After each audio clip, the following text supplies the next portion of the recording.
What's up, Mindsetters, grade 11s? It is your time for physical sciences on this beautiful Tuesday. I am Looney, and joining me in studio is one of my favorite teachers.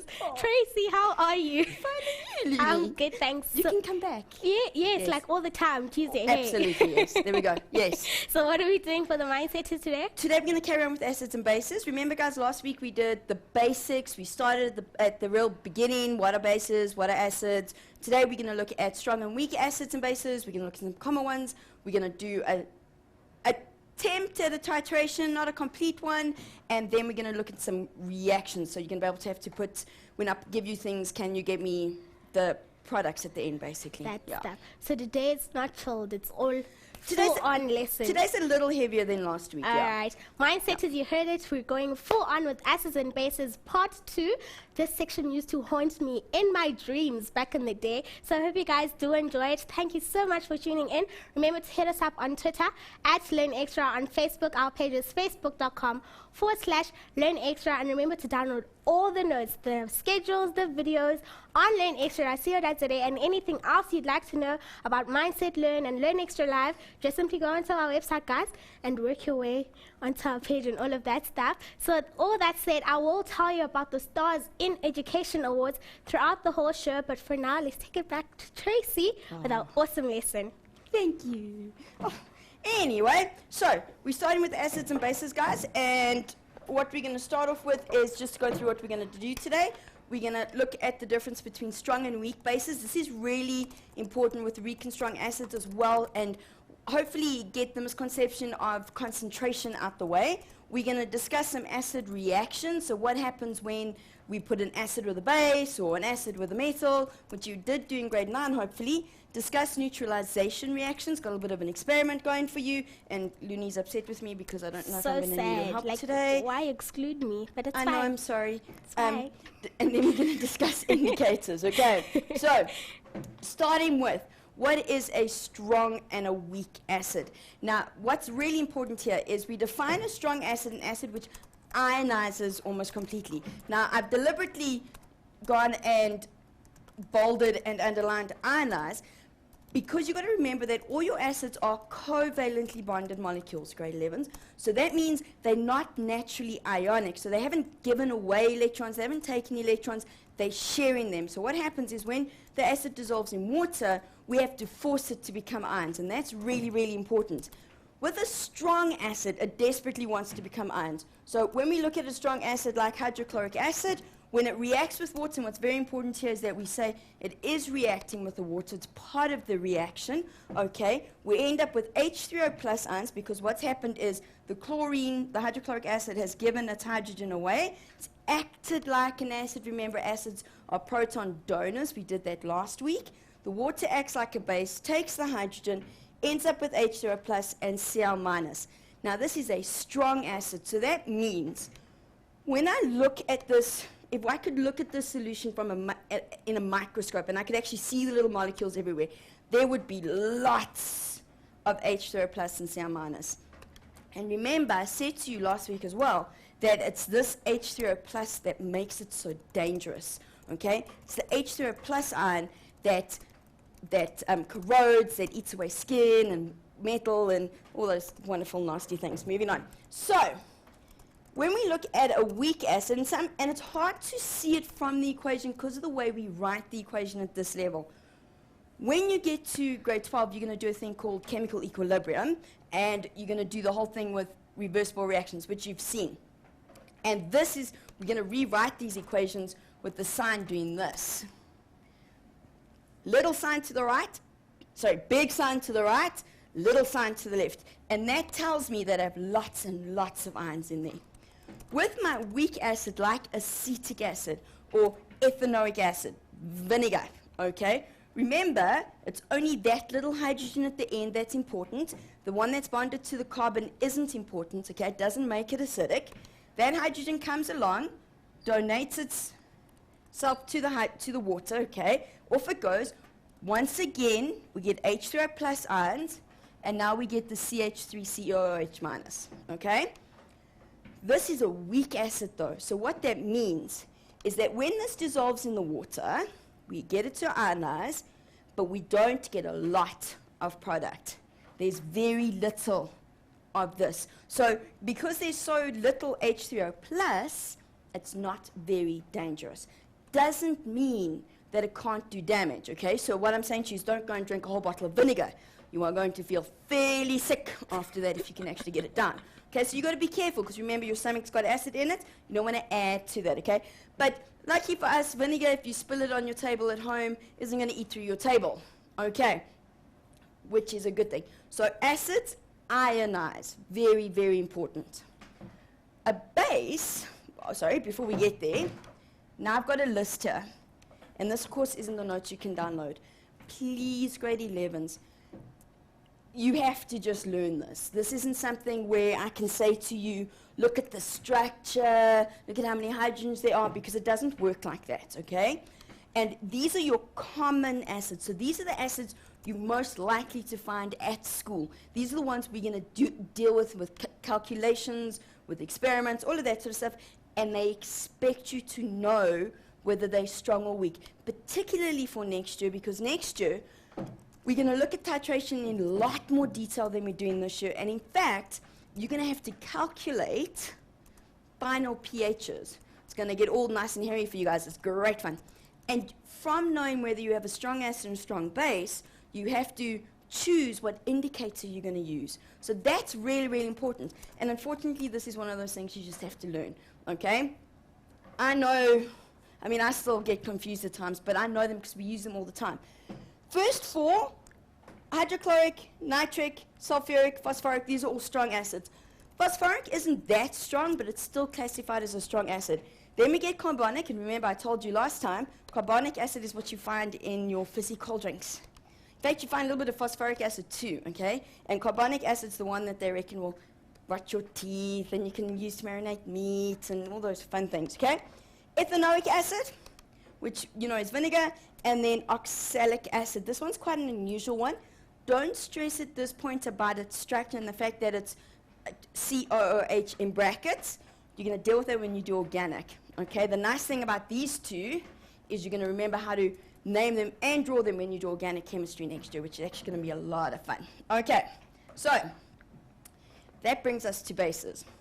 Now, a base dissociates. There's only one exception to that, and I'll talk about that in a second. Bases dissociate because bases are ionic.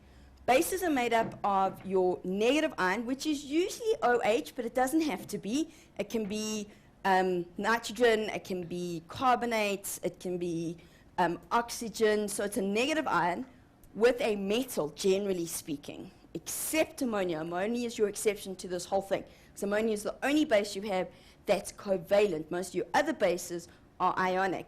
Now what that means is when they get added to water, they split apart. They dissociate from each other. Much like water's like that third wheel. You know when you have a friend and you're best friends and then water happens. Generally it's a boy, okay, if it's two girls, and then you decide you don't want to have anything to do with each other anymore, okay, because, you know, water got in the way. And if you don't, you know, sometimes that dissociation is fairly permanent, and sometimes you actually manage to get over it and, you know, kick the boy out and you become friends again. All right, but what does that mean? Water doesn't actually take part in the reaction. So look at the difference in the way we write this. Here I have sodium hydroxide. The water gets put on the top. It gets put in the arrow because it's not part of the products. And literally, I'm splitting the sodium hydroxide in half. So I'm breaking it up into its ions, Na plus, OH minus, okay? I could write it with the water in the middle, so then I'm going to get the fact that water's starting to act like a acid in this case, but that gets quite complicated with what we're trying to do, okay? But it's a strong base. NaOH is a very, very, very strong base. It's caustic soda. It is extremely dangerous, okay? It's not one of those things you should have in your home, and if you do, I'm a little worried, and it's one of those things that we use as industrial cleaners, very, very dangerous, can burn you, and this is one of my pet peeves, it can burn you as badly as an acid can, okay? And in fact, when you mix sodium hydroxide into a solution, if you're not careful, it can bubble up so much that if it gets in your eye, it can blind you. It's very, very dangerous, okay? And Looney, remember last week we spoke about that episode of the program? It's actually CSI. Yes, yes. And a guy falls into the pool. And yeah. It's not pretty. And it's only with organic material. Sodium hydroxide loves organic material, okay? So I'd be fairly safe in my clothes because I think most of it's synthetic, so we'd be fine. Okay, your weak bases, something like your carbonates, generally carbonates are weak bases, also dissociate, breaks where the metal is, breaks up into two, okay? What's important here is you've got to remember what your polyatomic ions look like, what their charge is, and all of that sort of thing. Now, there's an exception, grade 11, so I want you to just pay attention to this, and that's ammonia. Ammonia is actually a weak base. We use it at home a lot. It's a very good cleaning agent. You smell it in Handy Andy and all of those sort of products, so they are moving away from it because it's toxic. Not because it's a base, but just because it is toxic, just in the format that it is. And ammonia has that very pungent, it feels like it's burning your nose and your eyes, and it's just not pretty. And in fact, you get Fibs ammonia, which is only, I think, 33% dilution. But if you don't wear gloves when you use this, it actually burns the first layer of your skin, and your skin feels like leather and it peels. And yes, I'm talking from experience, but we'll move on. Okay, always read the instructions. I'm just saying. Yeah, I was young, okay? At least you went like now. Oh, no, I learned my lesson the first time. Anyway, now, with ammonia, ammonia is going to have to ionize, okay? Ammonia is not ionic. It's two nonmetals, which means the water is going to act like an acid, give its hydrogen to the ammonia, and it's going to give us the ammonium ion.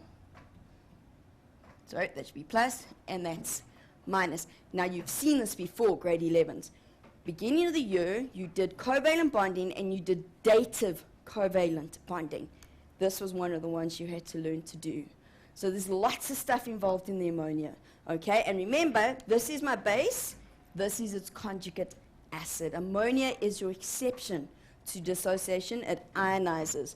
Now, just like with your acids, you have to learn your list of strong acids and bases. See, Looney, the board doesn't like me again. I'm telling you. Okay.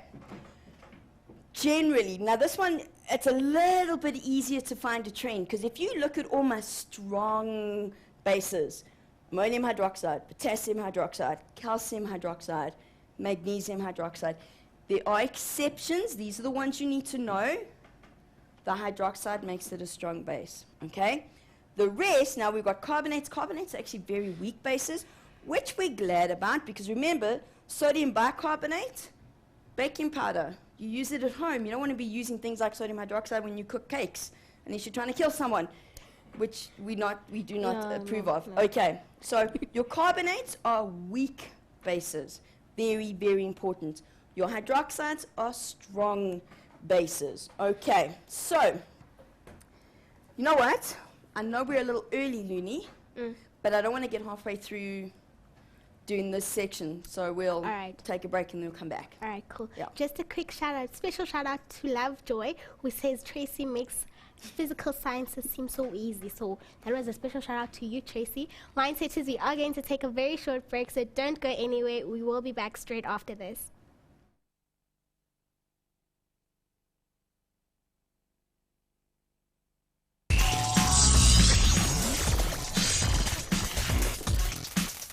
Welcome back, Mindsetters, from that very short break. I hope you guys are ready to learn more and learn extra with Looney and Tracy. If you've just joined us, we are doing physical sciences, acids and bases part 2. So I hope you guys are ready to learn more with Tracy. Tracy. Thank you, Looney.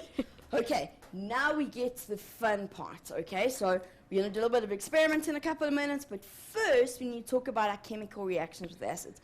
Guys, I promise you, you have done this before. The issue now is for you to remember them, all right? Learn. Please don't try and learn 4 million of these reactions, because you can't. the way your teacher knows what things are going to happen is they know the general. Okay, so for example, okay, we're going to start with the fact that an acid plus a metal gives us salt plus hydrogen. And I really am hoping you've seen all of these. Okay, unfortunately we don't have time to do them, but I really am hoping you have. But if we look at the first one, it's an acid plus a metal. So let's keep them nice and simple. So if we go hydrochloric acid plus, let's make it magnesium. Okay, it's going to give me a salt plus hydrogen. The hydrogen part's easy. Okay, now to work out the salt, what happens here is we go, well, the acid's going to split in half. I've already used the hydrogen because I made the H2. So the chlorine's going to bond with the magnesium. Okay, chlorine's going to bond with magnesium, which means I'm going to make magnesium chloride. And here's where being able to write formulas is very important, because we recognize that it's MgCl2, and of course we can't leave it looking like that because your teachers will be very unimpressed with you. So let's write it properly. That would be HCl, and it would need to be a 2 in front of it. Grade 11s, as this must become second nature. So maybe when you write a test or exam, make a big note for yourself on the top of your paper and go balance chemical equations, okay? Make sure you always balance chemical equations. That's very, very, very important. So that one's not so bad. The next one, acid plus a metal oxide, okay? Let's take sulfuric acid. Let's take, be a little bit different, okay? And we need a metal oxide, so we've already used magnesium. Let's use sodium oxide, okay? It's a little more difficult, so sodium oxide would be Na2O.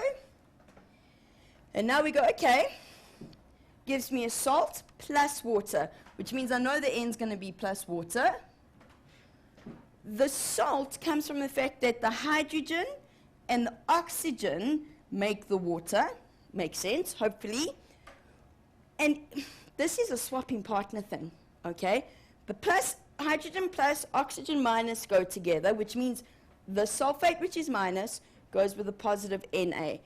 Once again, make sure you can write formulae, but this becomes Na2SO4, and that's already balanced. So that one wasn't so bad.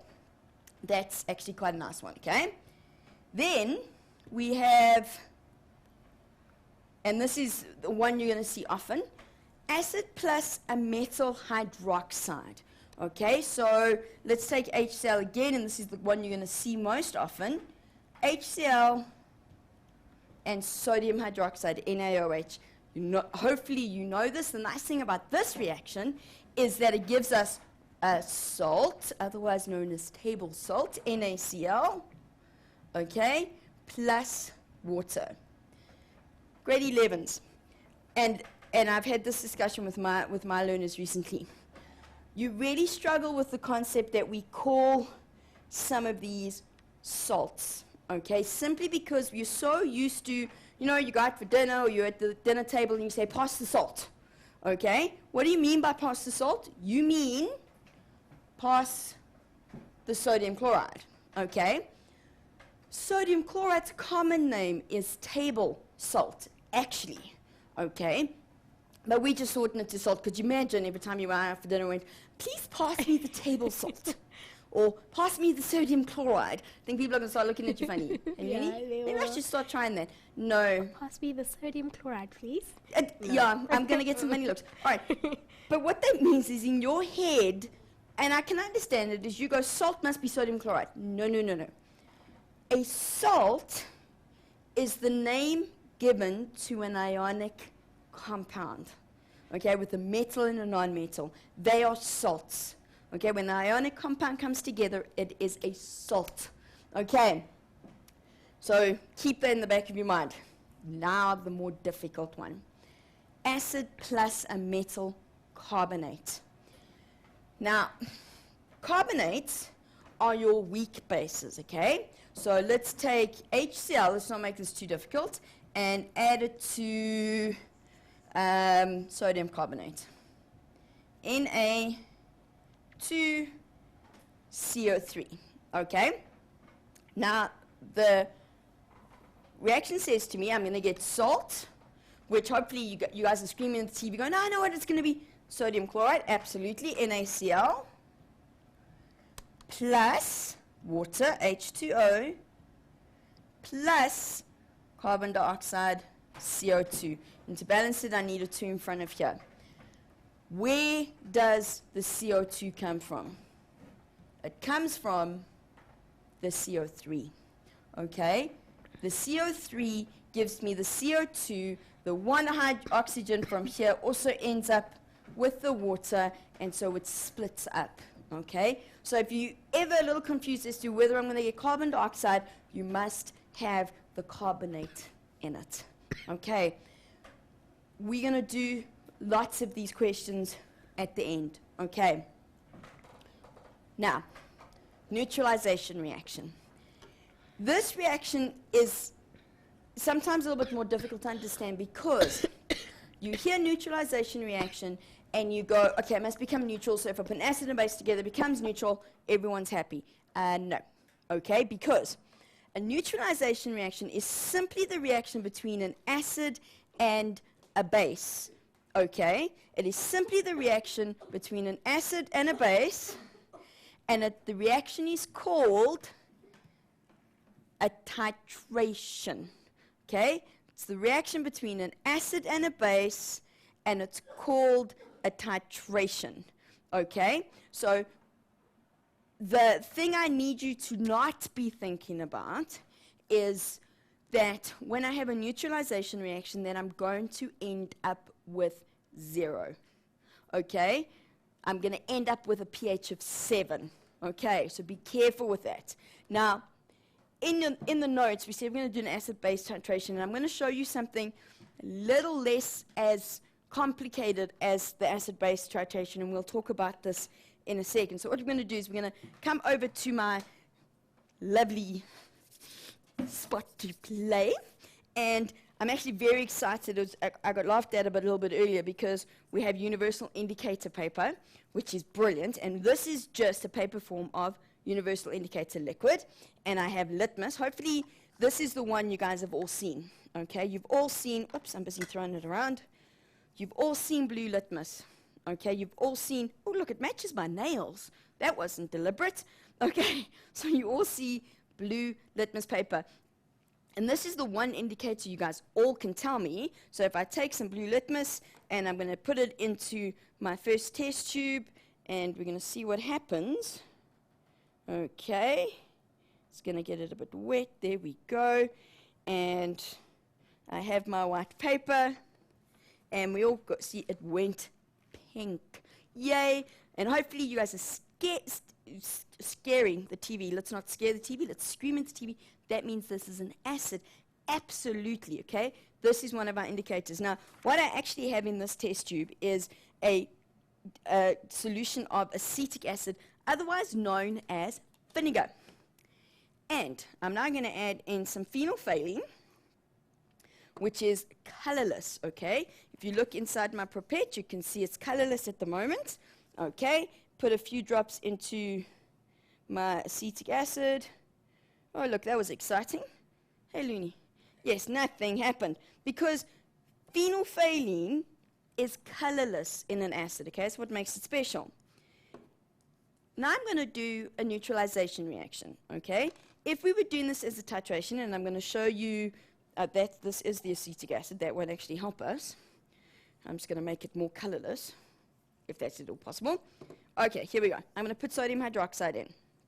Now, what we're going to see is I'm going to put the sodium hydroxide in, and I'm going to put a little bit in. It's a fairly, okay, nothing happened. If I was doing this as a titration, I would do this step by step.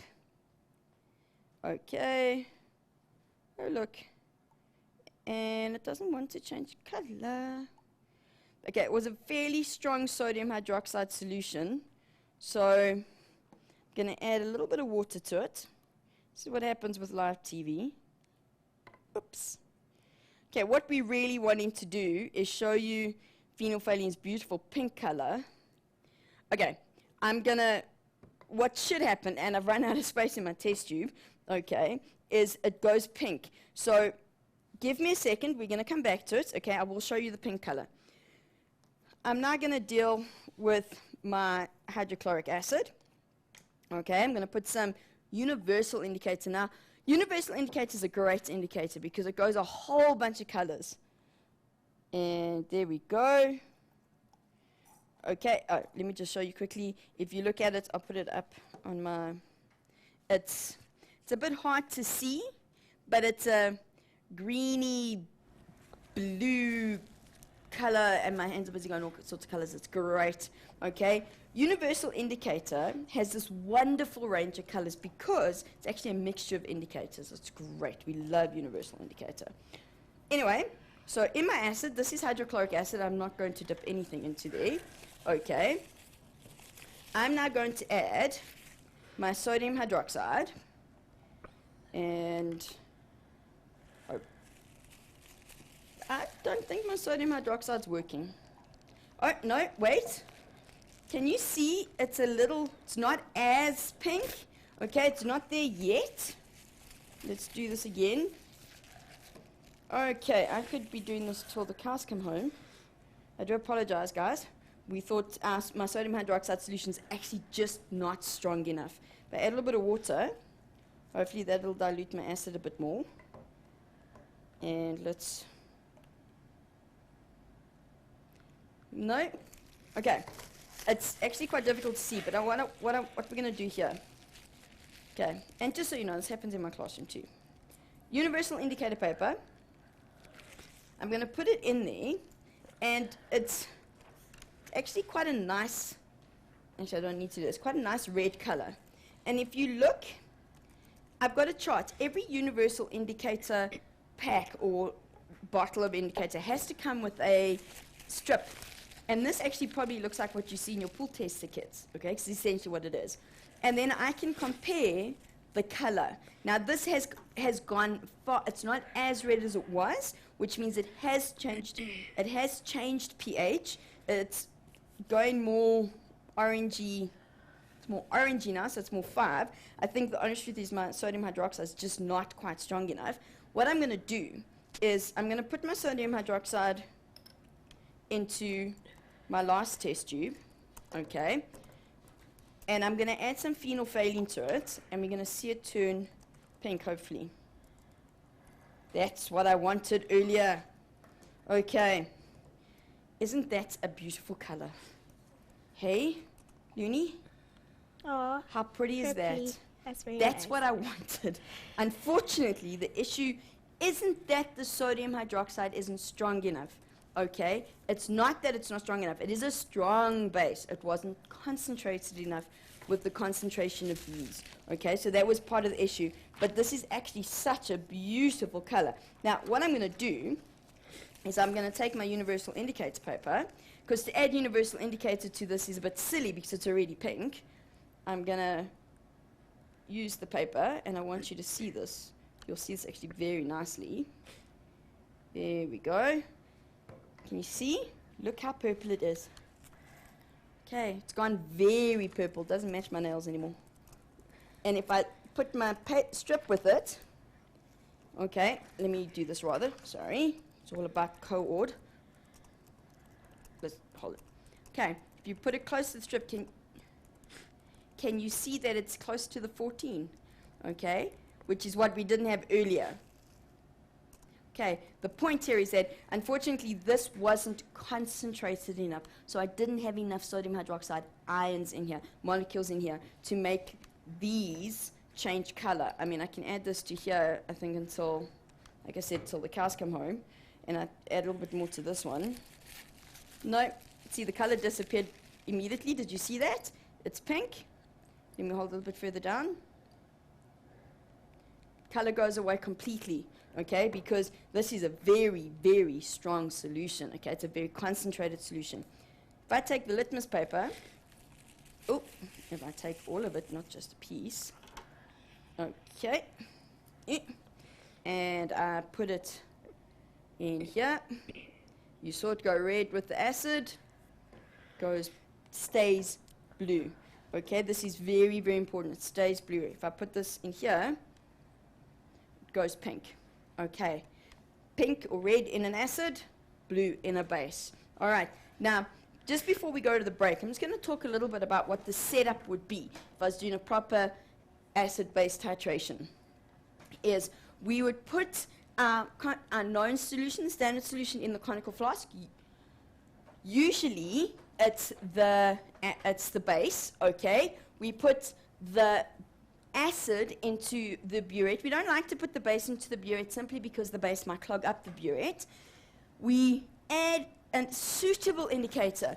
Universal indicator is not great for titrations, okay? So we use phenolphthalein, bromothiamyl blue, methyl orange, methyl red. You'll need to know which of those next year, so don't stress too much about that. And then we add in the acid, and we add it in until a single drop changes color. We've then reached the neutral point. We've then done a successful titration. We weren't very successful today because you didn't see the color change as much as I would like, but that's simply because we were using the test tubes, okay, and my hydrochloric acid solution and my acetic acid solution were too concentrated for my sodium hydroxide. My sodium hydroxide should have been a little bit more concentrated, then I would have used a little bit less. Okay, so what we're going to do, Looney, is we're going to take a short break, I think, and then I'll come back and I've got a really cool animation to show them. All right. Yeah. Mindset says, let's take a very short break. Shout out to Homo, who says, wow, Tracy, thank you. You rock my physics. I enjoy it. Thanks to you. Thank you so much, Homo, for tuning in. And Mindset says, we'll see you straight after this break.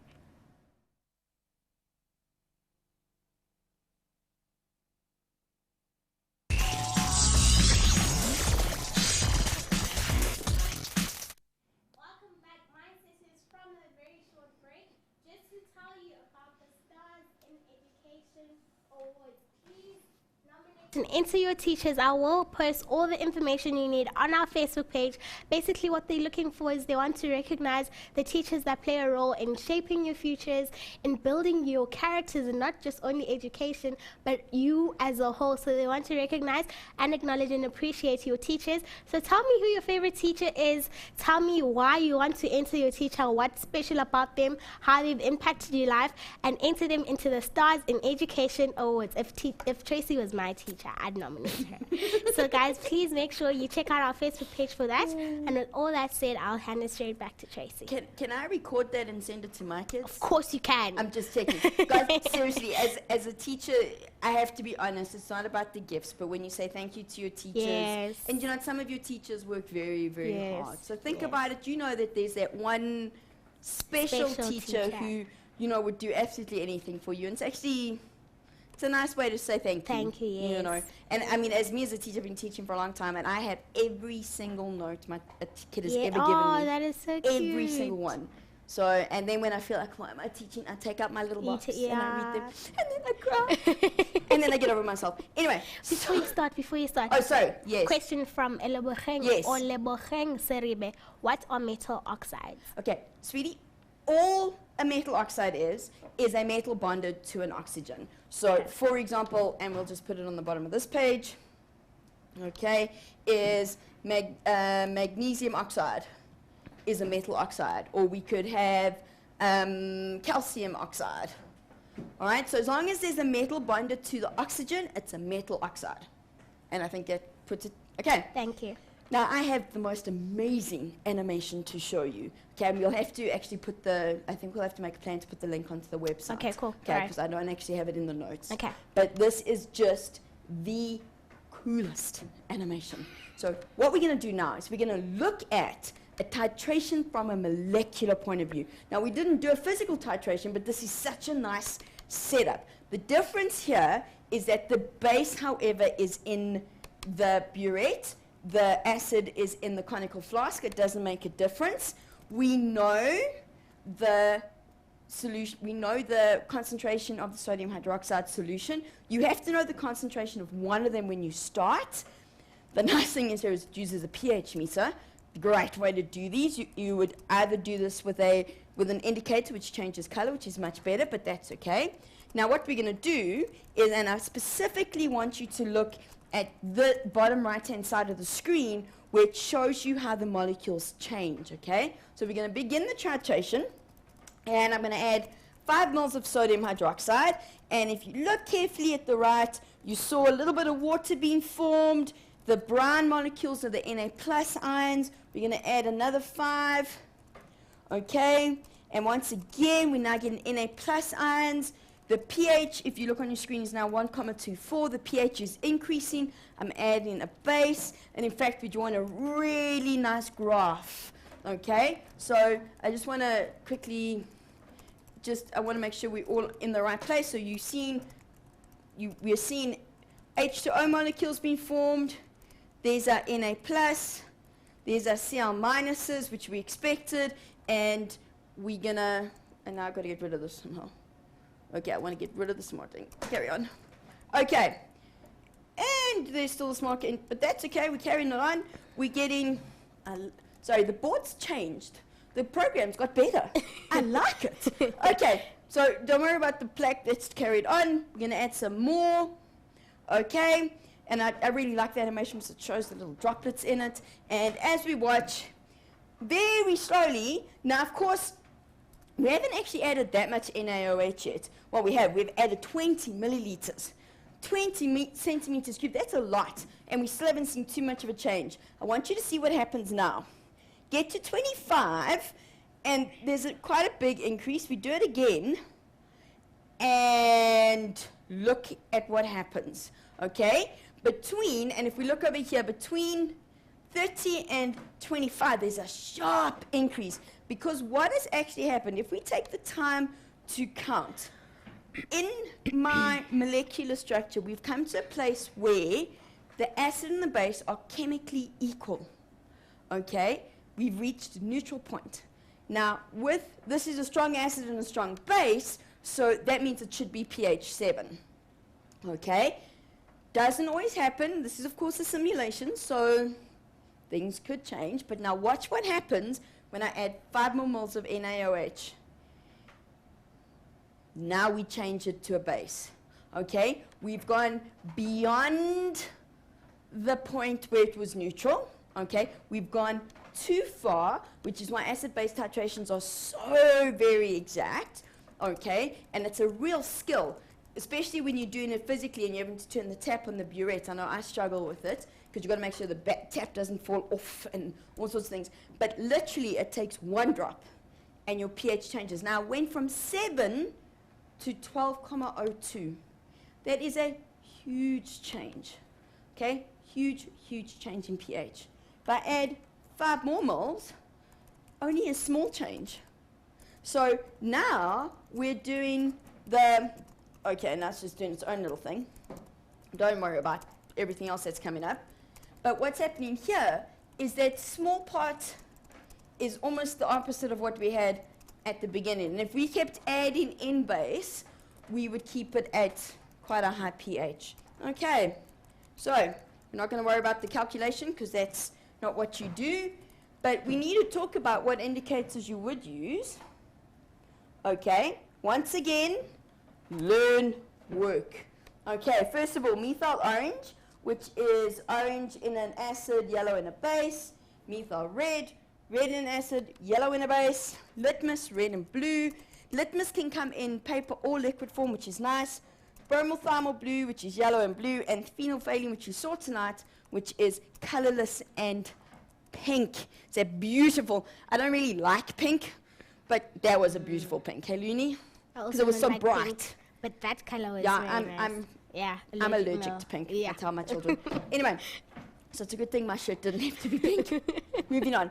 Guys, please learn these. When it comes to things like universal indicator is literally a combination of indicators together, which is why it gives such a wide range of colors. You are not expected to know those. Okay, please do not think you have to learn them. You are expected to know these though. Okay, so make sure you know these ones. These are the common ones. You can also make household common everyday indicators. Black tea is an indicator. And how do I know that? Well, don't worry about what happens when you put milk in it because the white doesn't help from the milk. But if you put lemon juice into black tea, it goes lighter in color. red cabbage. I did this once, never going to do it again. I don't like cabbage, and I boiled red cabbage at home, and cabbage has a very, very unique smell. And so I boiled the red cabbage because I was all excited. I was a young teacher back then, and I made this beautiful red liquid, took it to school, and I was like, never again. It works. Stinks. Oh no, and it smells. My house smelled terrible. It was horrible. I'm sorry, it's just one of those vegetables. I just don't eat cabbage. Anyway, and then things like there's also flowers, different flowers change color. Okay, there's also, and I can't ever remember its name, but there is a flower that changes color according to the acidity of soil that it's in. So you actually can tell if your soil's too acidic by the color of your flowers. It's actually very cute. I suppose you could have a nice, pretty garden that way, I suppose. But yeah, moving on. Okay, that brings us to completing some equations. Looney, before I do this, and I'm squeaking again, are there any specific questions that have come up or not? Let me just check quickly. Because these are just equations. Just want to know if there's anything else that I need to re-explain, or whether I should just do that. And do those, and then Looney's going to check. Yeah. I'm sorry, guys. My platform got fixed, and I think I moved it. Do they even know you stand on one? Yeah, no, sorry, I stand on a platform because I'm too short. Okay. It's not my heavy. I'm not that heavy. I don't make it noise when I walk. Okay.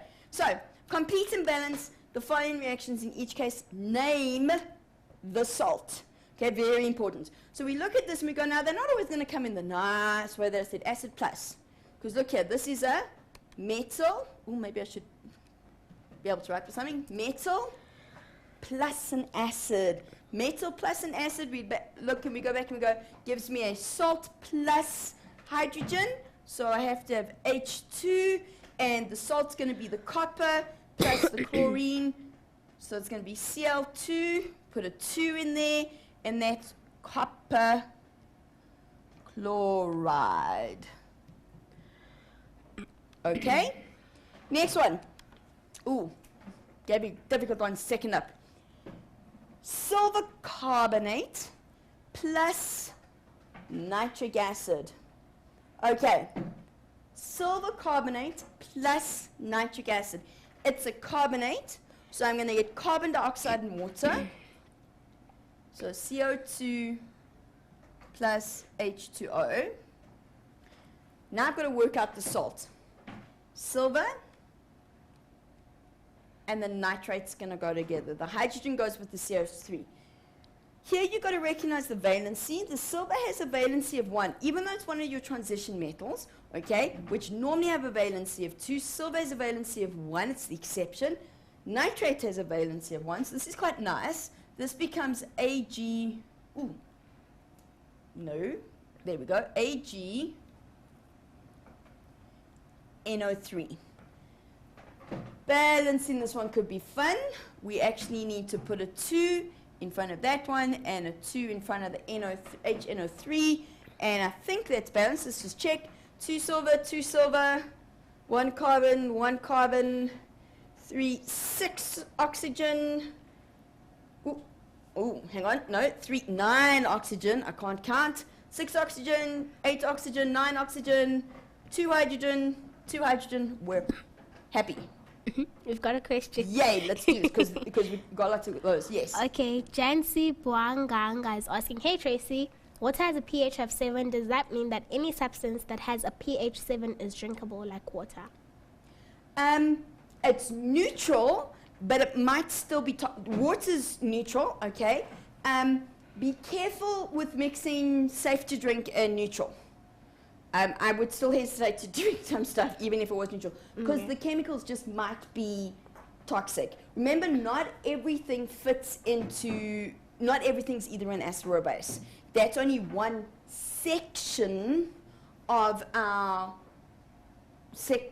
types of chemicals. Okay, so I wouldn't say yes, but I would say if you, yeah, in fact, I'd never say yes.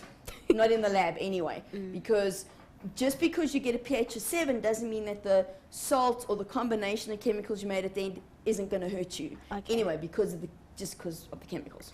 More. Yes. Lesufi Floyd Hotatsu is asking, is there any acid which has a pH of 0? Yes, there can be those extremely strong acids. you can get close to it with hydrochloric acid and close to it with sulfuric. I just can't think of any offhand. It's like your pH of 14 with your bases. Okay, that's sodium hydroxide. So you can get it, but those aren't the sort of acids you're going to have lying around the home. It's also not, you might find them in the school lab, but you're not going to be working with them often. No. Okay. Another interesting question, Masbula Lotzok is asking, what chemicals are inside a bullet? A? Bullet. Oh, wow. Those have got nothing to do with that. Okay, cool. That's gunpowder. Okay. Yeah. And I have to be honest, I have deliberately not learned what's in there. No, yeah, it's fine. Because I can say, because you'd be surprised. And I bet you anything it's a boy. Yeah. Yeah, no, it's a boy. See, I'm good, hey? Yeah. Let's make explosions. I've seen gunpowder because my dad has a gun. Oh, wow. So he kept, he was a policeman, so he kept gun. Like, it's freaky, so I'd never go there. Yeah. I never want to touch the gun. It's fine. Yeah, no, I'm a bit of a girl. But it's also a dangerous thing. So I would never, I have to be honest, even especially on television, I would never tell you what's in gunpowder. Yeah. But it's one of those things that unfortunately you can find on the net. But I'm going to advise you not to go play with it, not to try and make your own. It can be very uncontrollable. I have to be honest, I was one of those wussy girls who never did, you know, I'm not even going to say what chemicals you use because somebody's going to go try it.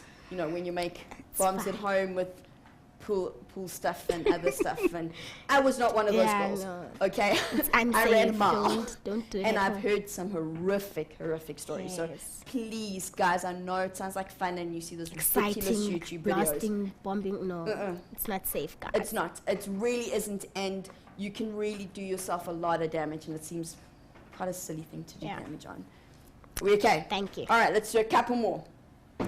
Now we've got metal oxide, sodium oxide plus sulfuric acid. This one's going to be a nice one.